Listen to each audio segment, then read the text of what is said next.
This channel does not promote any violent, harmful, or illegal activities. All content provided by this channel is meant for an educational purpose only. Brought to you by V-Guard, co-powered by Sensodyne O Bhimal, বলো কথা Keshari. Associate sponsor Ultratech Cement।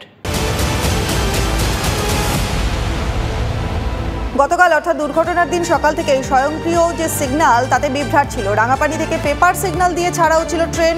Kanchenjunga এবং মালগাড়ি দুই ট্রেনকেই paper signal দেওয়া হয় বলে খবর। ঠিক কি খবর আছে জানবো কমলেশ চৌধুরীর কাছ থেকে। কমলেশ, দেখো, এখানে যে প্রশ্নটা বারবার করে উঠছে যে তদন্ত শুরু হওয়ার আগেই রেল বোর্ডের চেয়ারপারসন পুরো দায়টা চালকের ঘাড়ে দিয়ে দিয়েছেন, যে চালক সিগন্যাল ভেঙেছিলেন এবং তারপরেই এই দুর্ঘটনা ঘটে।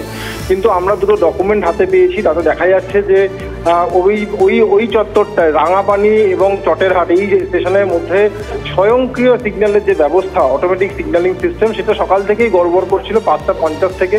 এবং সমস্ত ট্রেন যখন রাঙাপানিতে দাঁড়াচ্ছিল তাদের একটা পেপার সিগন্যাল, এটা স্টেশন মাস্টার ইস্যু করেন, হাতে লিখে দেওয়া কাগজ, এবং সেই ডকুমেন্টের মাধ্যমে যে লাল সিগন্যালগুলো থাকে সেই লাল সিগন্যালগুলো পেরিয়ে যান ড্রাইভাররা। কাঞ্চনজঙ্ঘা এক্সপ্রেস সেই পেপার সিগন্যাল হাতে পেয়ে সামনের দিকে এগোতে থাকে এবং এর নিয়ম হচ্ছে 10 থেকে 15 কিলোমিটার পার আওয়ার এই স্পিডে এগোতে হবে।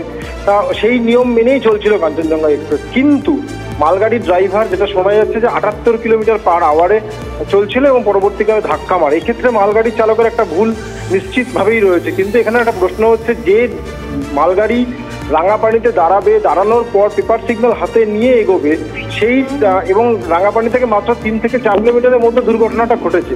মানে শূন্য থেকে কিভাবে 78 কিলোমিটার পার আওয়ারে একটা ভারী মালগাড়ি পৌঁছতে পারে মাত্র 3 থেকে 4 কিলোমিটারে, এখানে কিন্তু একটা প্রশ্ন উঠছে। সেক্ষেত্রে ওই রাঙাপানিতে কি গ্রিন সিগন্যাল ছিল, এই জায়গাটা কিন্তু আজকে থেকেই তদন্ত শুরু হচ্ছে। সেক্ষেত্রে এটা সব থেকে বড় জায়গা, যে কেন মালগাড়ির ড্রাইভার এত স্পিডে এগোলেন। সেক্ষেত্রে সহকারী চালক যিনি হাসপাতালে চিকিৎসাধীন, তার বয়ান কিন্তু খুব গুরুত্বপূর্ণ হতে চলেছে। ধন্যবাদ কমলেশ, তুমি নজর রাখো। আর এতক্ষণ আমরা শুনলাম যে কমলেশ বেশ কিছু তথ্য তুলে ধরলো।